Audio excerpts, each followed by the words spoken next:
우리 옆에 분과 인사 나누겠습니다. 잘 오셨습니다. 그리고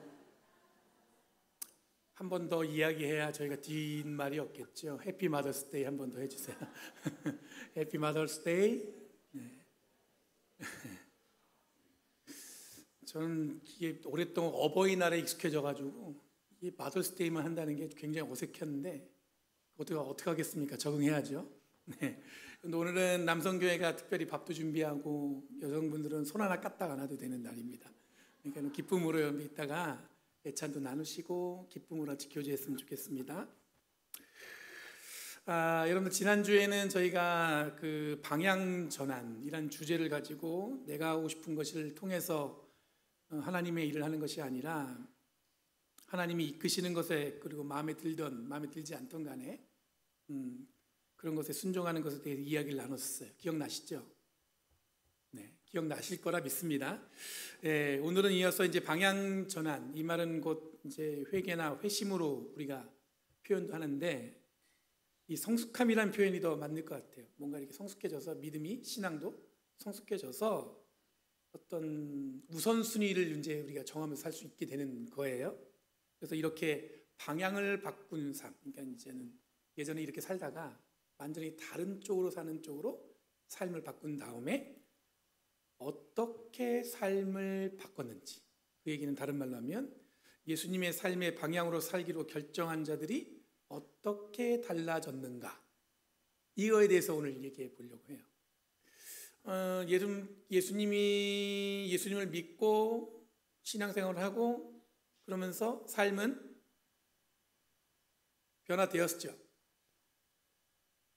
우리가 예수를 믿는다는 것은 여러분들 그런 뜻이에요. 여러분 단순히 그냥 내가 믿습니다 이게 아니라 믿음을 통해서 내 삶을 이렇게 바꿔서 삽니다, 그런 뜻이란 뜻이에요. 그래서 우리가 달라졌다라는 뜻은 예수님을 믿기 전과 믿은 후에 어떻게 달라졌는가, 그 얘기를 하겠다는 거예요. 오늘 읽은 본문은 요한계시록입니다. 요한계시록에 대한 오해는 여러분들 종말론적 관점에서만 본문을 보려고 합니다. 그러니까 마지막 날, 심판, 이거에만 무게를 두고 이렇게 요한계시록을 본단 말이에요. 그리고 많은 극작가들, 이게 되게 흥미롭잖아요. 그래서 작가들이 이 요한계시록의 기록 중에서 신비적인 걸 골라갖고, 그러니까 우리하고 익숙하지 않고 잘 이렇게 뭔가 이렇게 우리 삶에서 잘 부딪히지 않는 내용들을 하나의 어떤 영화나 어떤 소설의 주제로 사용하다 보니까 우리들이 실제로 요한계시록의 이해 수준이 갑자기 예상하지 못한 일이 일어나면 그거하고 연결해가지고 한번 뭔가 조그만 것들이라도 생기면 정말 이런 일이 일어나는 거 아닌가, 이렇게 걱정하는 쪽으로 이렇게 요한계시록을 이해할 때가 있어요. 근데 이렇게 해석하는 거는 요한계시록 전체를 되게 가볍게 해석하는 겁니다. 몇 년 전에 여러분들 캘리포니아 산불이 크게 났었죠. 기억나세요? 팬데믹 막 진행될 때 불이 막 나가지고 연기가 생각보다 굉장히 높이 올라갔어요. 그래서 아침에도 껌껌했어요. 기억나세요? 그날 막 진짜 이렇게 운전하고 갈 때도 대낮에 10시인데도 라이트를 켜고 다녀야 되고 막 그럴 때 있었어요. 근데 어떤 분이 저한테 전화를 했습니다. 뭐라고 전화했냐면, 목사님, 지금 예수님이 오시는 겁니까?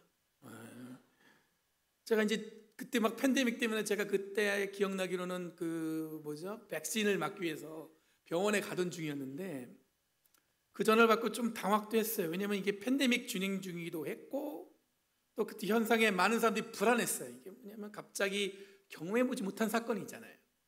그런 것 때문에 불안하기도 하고 한 번도 경험 못한 어떤 자연재해다 보니까 언제 불이 나갖고 여러분들 그게 구름이 연기가 올라가갖고 성층권까지 올라가서 해를 가렸다고 하니까 그런 경험이 없잖아요. 그러니까 사람들이 불안하니까 이 성경 구절을 끼워 맞춰가지고 예수님의 재림을 말한다는 건 성경을 읽는 오해의 대표적인 예인 듯합니다. 여러분 요한계시록이 아무래도 이런 오해를 많이 노출되어 있다고 볼 수가 있습니다. 일반적 용어를 사용하지 않아요. 그리고 비유적인 이야기를 많이 씁니다. 그리고 환상에 대한 이야기를 자꾸 씁니다. 그리고 예사롭지 않은, 즉 일반적이지 않은 이야기를 본문에 기록해내고 있어요. 그러니까 이 본문을 읽는 후대 사람들은 이게 과연 어떤 의미일까, 이것 때문에 고민하게 되는 거예요. 이게 진짜 무슨 뜻일까? 그러다 보니까 정말로 정확한 의미, 그 배경은 모르고 글자, 문장, 그게만 여러분들 짐작하다 보니까 오류를 범할 수가 있다는 얘기입니다. 분명한 건 뭐냐면 요한계시록은 가장 절박한 시간에, 뭐냐면 여러분들 우리가 이 요한계시록을 쓴 요한이 지금 정상적인 상황은 아니에요. 반모섬이라는 감옥에도 갇혀 있었고 상황이 그렇게 막 되게 좋지 않은 굉장히 절박한 순간에 요한은 하나님이 이루실 놀라운 일들을 꿈꾸고 기대했다는 것은 확실합니다. 가장 힘들고 어렵고 막 예수를 믿는 사람들이 고난받고 막 핍박받고 박해받고 그럴 때 요한이 그때 뭘 꿈꿨냐면 하나님이 하실 일을 기대하고 꿈을 꿨다는 것은 분명하다는 거예요. 마치 우리들의 삶에도 가장 절박하고 절망적인 순간에 누군가의 분명한 도움과 지원이 기다리는 것과 마찬가지로 그럴 때 있잖아요.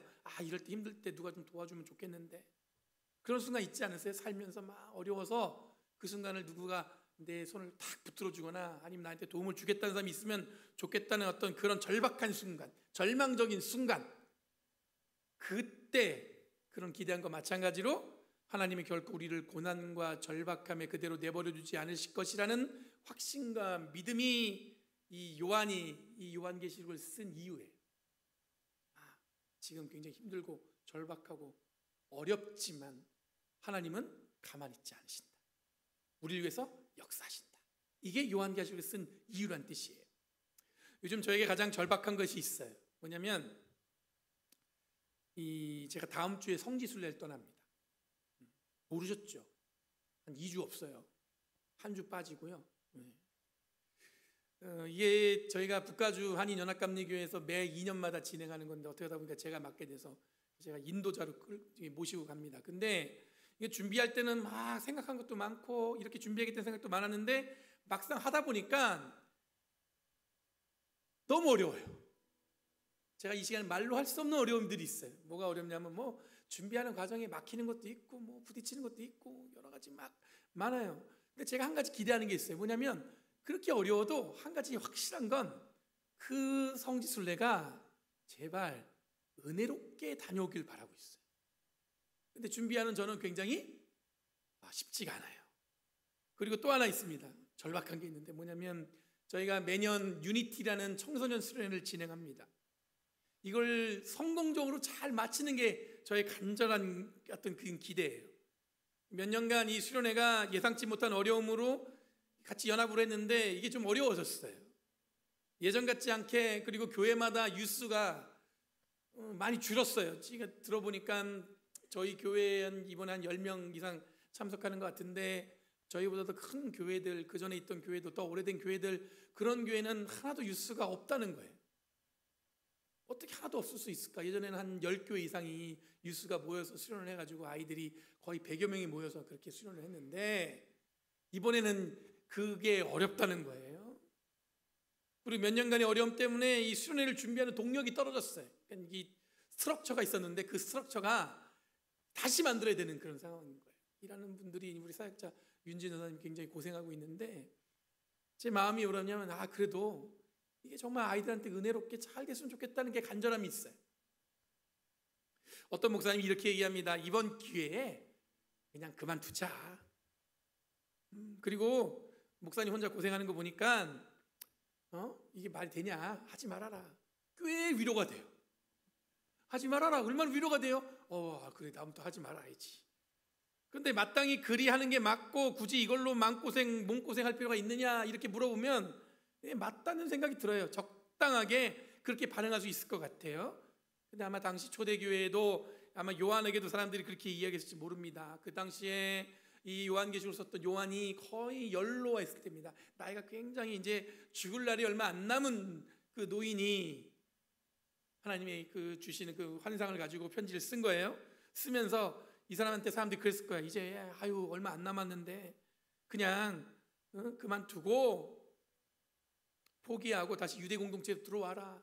물론 제가 지금 갖고 있는 절박함과 이 요한이 갖고 있는 절박함은 차이가 있겠죠. 근데 아마 사람들이 그랬을 거예요. 그만하셔라.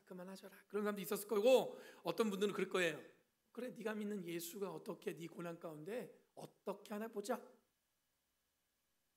예수를 믿으면 네가 구원받고 하나님께서 함께 하신다는데 그런 삶이 어떻게 사는지 한번 보자. 그렇게 얘기한 사람도 있었겠어요? 없었겠어요? 다르게 표현하면 어디 잘 되나 보자.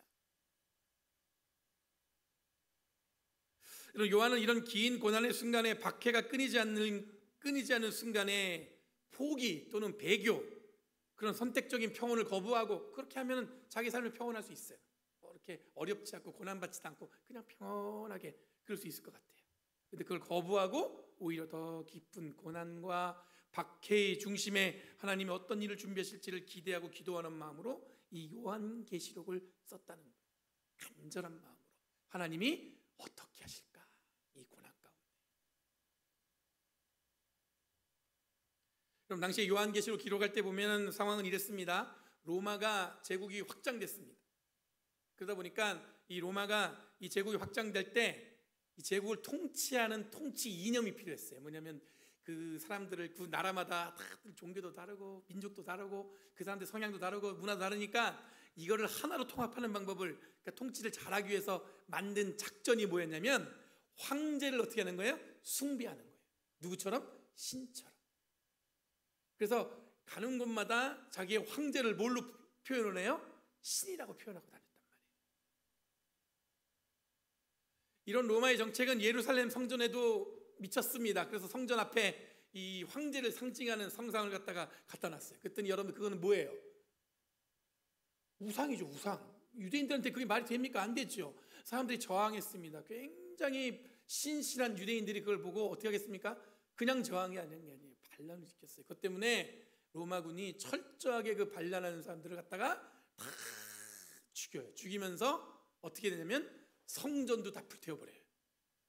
성전이 불이 타다 보니까 성전 안에 건축을 하면서 금칠을 진짜 금으로 칠해놨는데 금이 녹으면서 돌까지 다 그 스며들었습니다. 로마 군인들이 그게 다 뭐예요? 금인 줄 알고 그냥 성전에 돌 하나 남기지 않고 다 없어져 버려요. 그 사건이 일어났던 때예요. 또 하나 여러분 우리가 잘 아는 사건 중에 뭐가 있냐면 마사다 최후의 사건이라고 우리 잘 아시죠?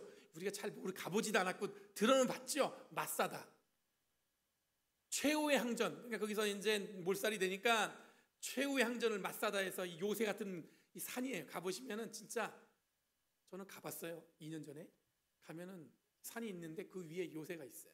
그런데 거기에 요새를 딱 지어놨는데 거기에 최후의 항전으로 다 그 사람들이 몰려 있었단 말이에요. 근데 이 로마 군인도 잔인해요. 거기다가 투석기라고 돌을 이렇게 던져갖고 이렇게 그 영화에 보면 이렇게 돌이 날아가갖고 이렇게 성을 부시고 뭐 이런 거 있잖아요. 그 투석기에다가 랍비를 돌에다 매달려갖고 번지는 거예요. 얼마나 잔인해요. 겁을 먹게 하는 거죠. 근데 저항하던 유대인들이 조용해졌어요. 근데 올라가서 딱 봤더니 유대인들이 다 어떻게 했어요? 아이들부터 다 거기서 다 자결을 해요.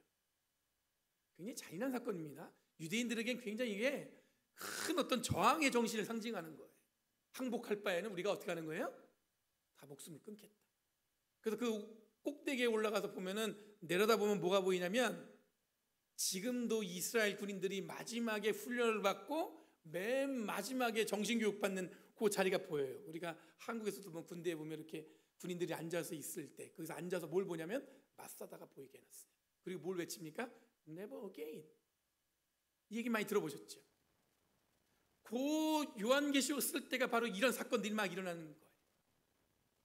사람들이 지금 로마의 박해는 심해졌고 사람들은 죽어나가고 예수를 믿는 것 때문에 더 큰 고통을 받는 그런 시간이 바로 그때 바로 요한계시록을 쓸 때 요한이 있었던 그 순간이었습니다. 그래서 요한이 소아시아 7교회에다가 이 요한계시록 편지를 보낸 이유는 이 박해의 순간에 교회가 든든히 그 신앙을 잘 지켜나가기를 바라는 마음으로 희망적인 이야기를 담아갖고 초자연적이면서도 이해할 수 없는 힘으로 마침내, 왜냐하면 지금은 누가 어떤 사람이 힘이 있을지 모르겠어요.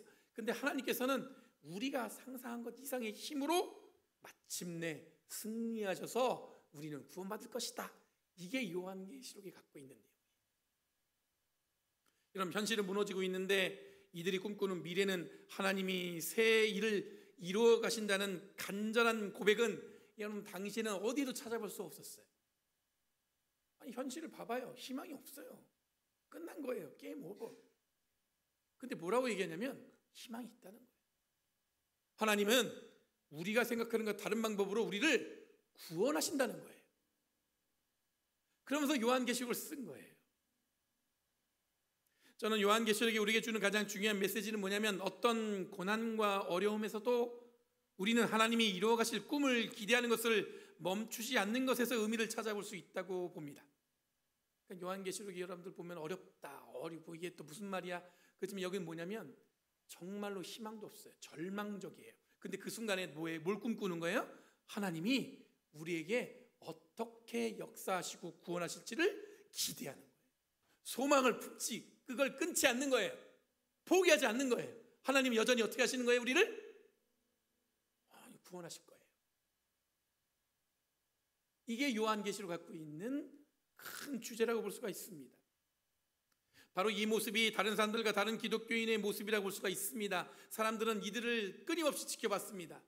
처음부터 예수님이 따라다니는 제자들, 그리고 예수님이 십자가 달려 돌아가셨을 때 그 이후에 제자들의 모습도 봤을 겁니다. 그리고 한참 시간이 흘러서 사도 요한이 거의 나이 들어서 죽어갈 때쯤 사람들은 그것도 목격했을 거예요. 그때 사람들은 뭐라고 표현했냐면 저들은 처음과 달라졌구나.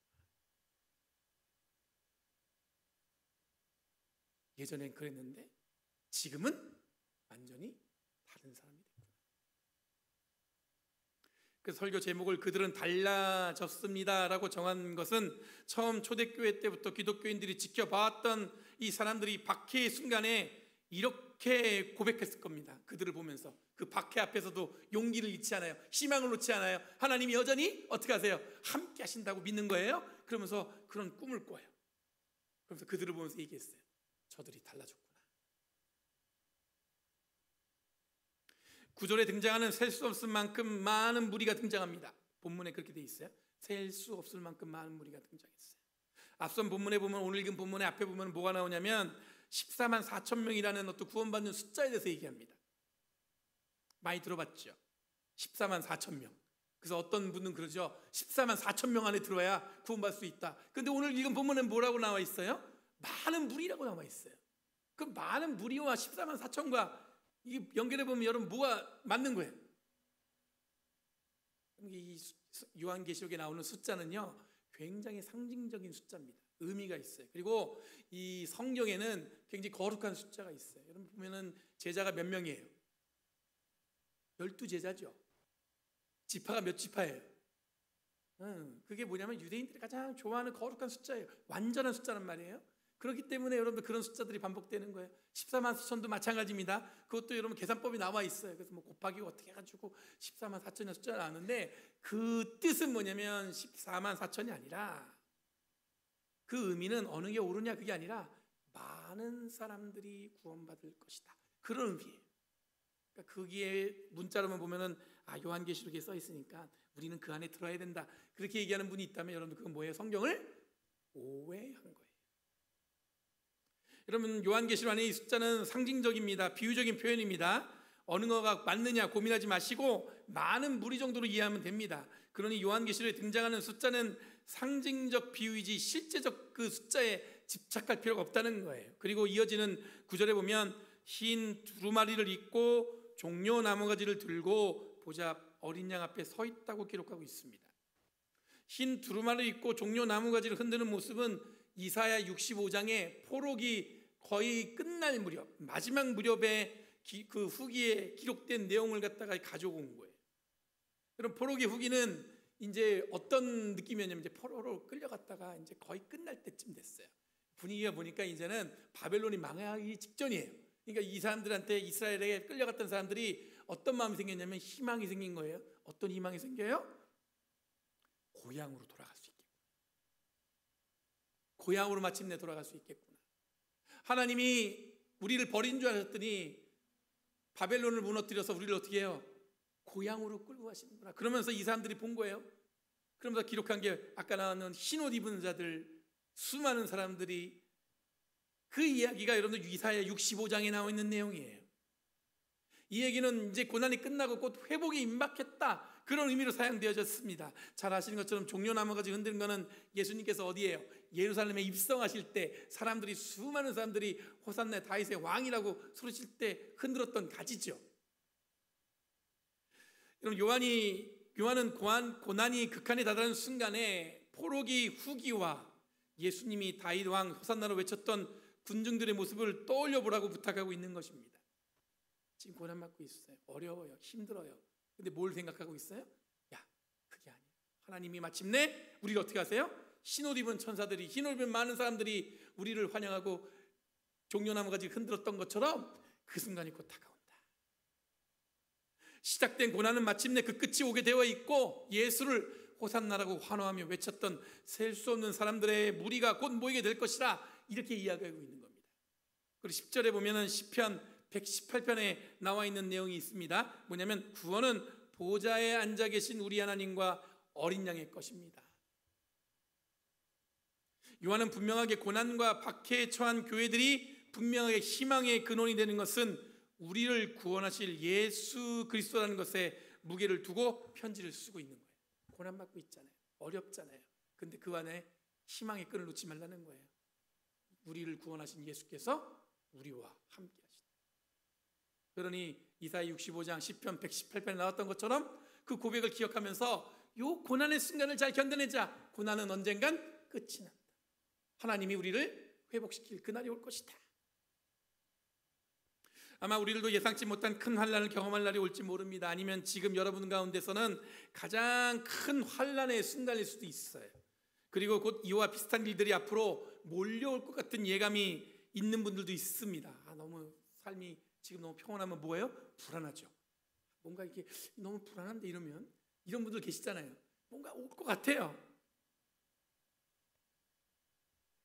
낯설게 생각할 수 있겠지만 대부분은 아직도 결정되지 않은 것 때문에, 그것 때문에 근심하고 걱정하는 경우가 있습니다. 대부분이 아직 일어나지 않은 것 때문에 뭘 해요? 걱정하죠. 거의 90%가 그런데요. 뭐냐면 일어났어요? 안 일어났어요? 안 일어났어요. 안 일어난 것 때문에 우리는 뭐하고 있어요? 걱정하면서 오늘을 보내고 있는 거예요. 그러니까 우리는 늘 뭐예요? 고난에 노출되어 있는 존재예요. 늘 보면 고난 앞에 노출되어 있어. 아직 일어나지 않은 일에 불안해하며 살아가는 것, 이게 우리가 경험하는 삶의 속성입니다. 청년도 이제 오늘 마지막에 했죠. 한국 가면 뭐 할 거야? 걱정되지?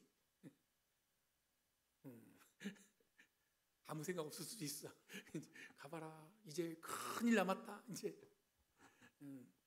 예전에는 고등학교 졸업하고 대학 가면은 삶이 막 그냥 자유로워진 줄 알았는데, 아니 갔더니 더 힘들더라고. 대학 졸업할 때는 뭐예요? 더 힘들어요. 결혼하고 싶어서 결혼하면 막 좋을 줄 알았더니, 결혼했더니 그게 뭐예요? 우와, 힘들어요.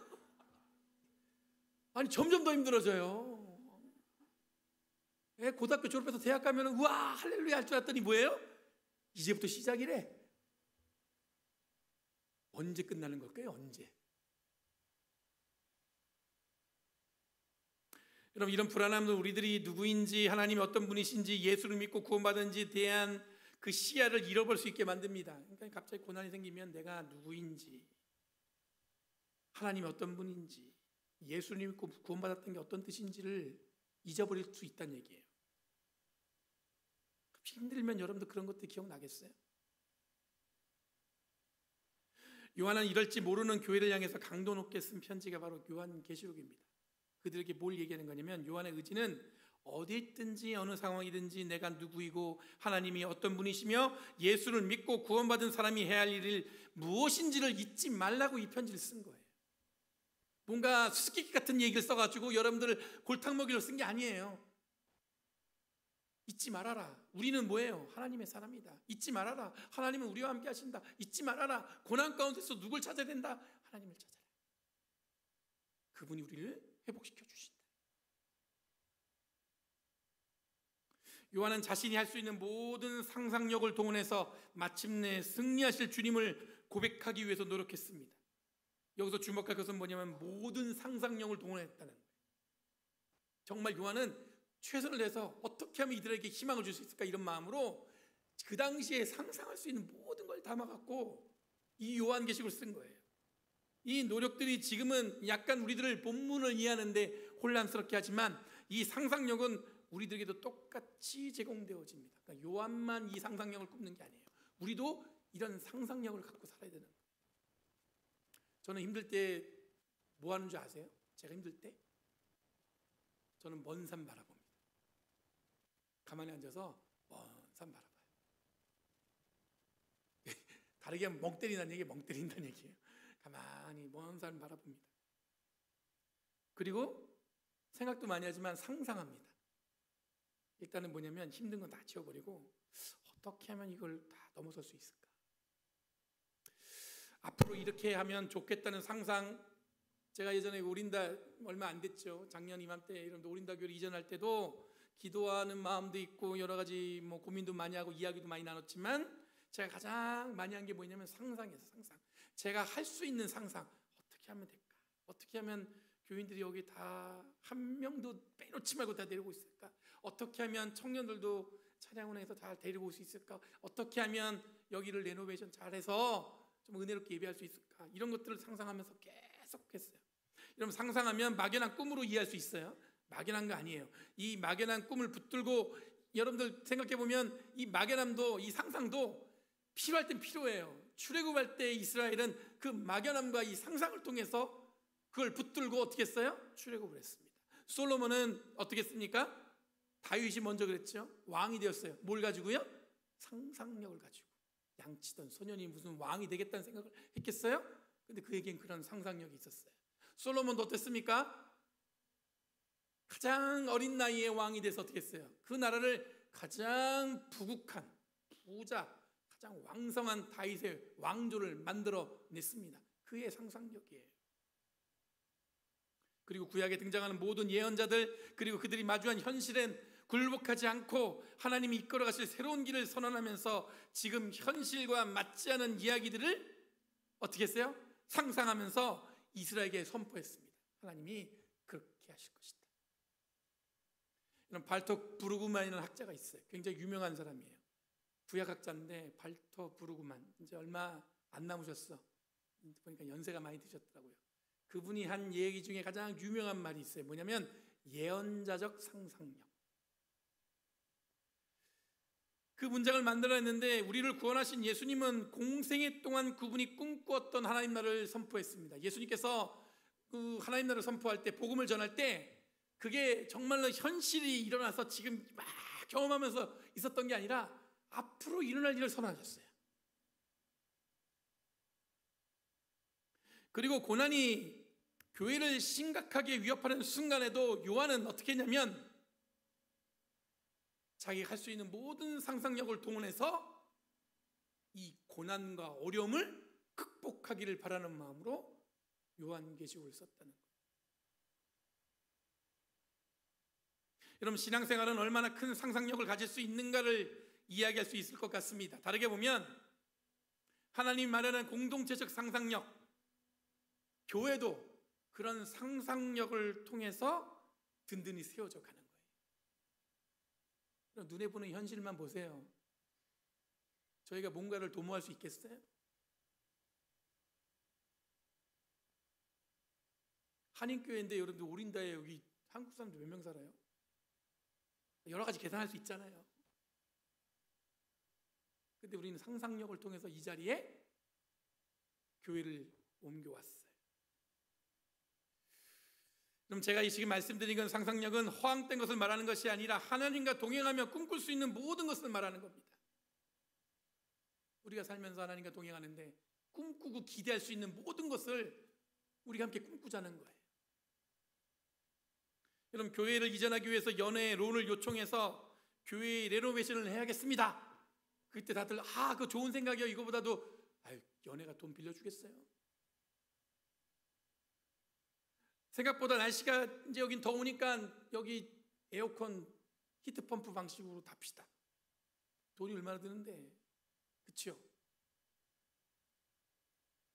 교회 학교와 유스가 어른 예배 시간과 동시간에 예배를 드릴 수 있도록 꾸며야, 그래야 교회가 단단하게 성장할 수 있습니다. 또 카페도 만들어서 커피를 즐길 공간을 마련해야겠습니다. 이게 다 뭐예요? 우리가 함께 상상했던 것들이에요. 근데 지금 어떻게 됐어요? 어떻게 됐어요? 이루어졌잖아요. 돈 빌려줬어요, 연애에서. 자꾸 갚으래서 문제지. 언제 갚을 거냐고. 곧 갚는다. 제가 또 꿈꾸고 있는 게 있어요. 뭐냐면 교회 여기 옆에 공터에 도그파크, 강아지들 이렇게 데려와서 놀 수 있는 공간 만들어야겠다.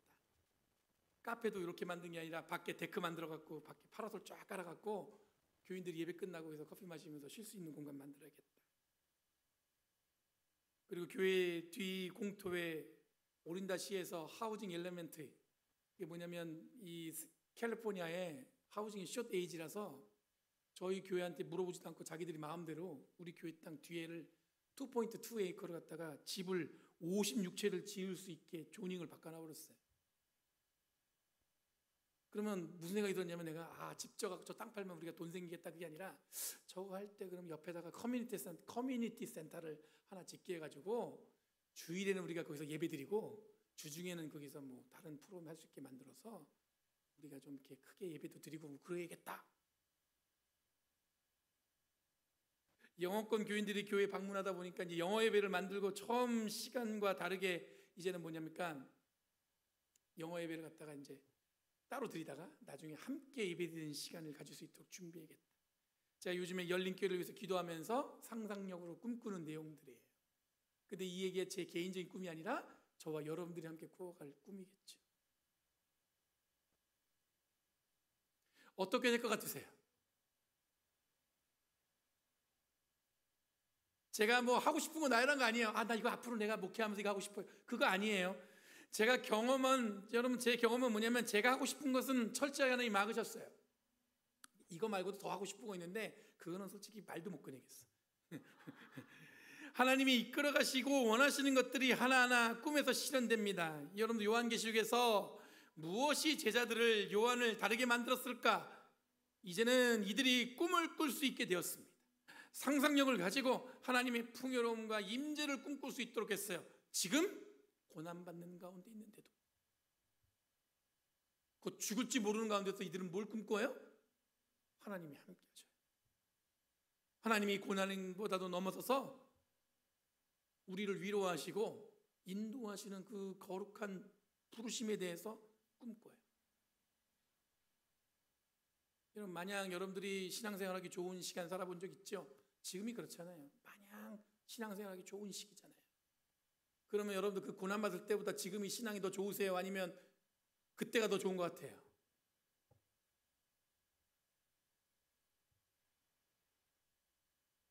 여러분, 상상력을 가지고 하나님의 풍요로움과 임재를 꿈꾸는데 뭔가 마음을 다 쓰고 힘을 다하는 저와 여러분들에게 원합니다. 현실은 맞습니다. 고통스럽고 고난이 가득 차 있습니다. 그런데 그런 중에 이런 상상력을 펼칠 수 있는 것을 통해서 사람들은 우리에게 뭐라고 얘기하는지 아세요?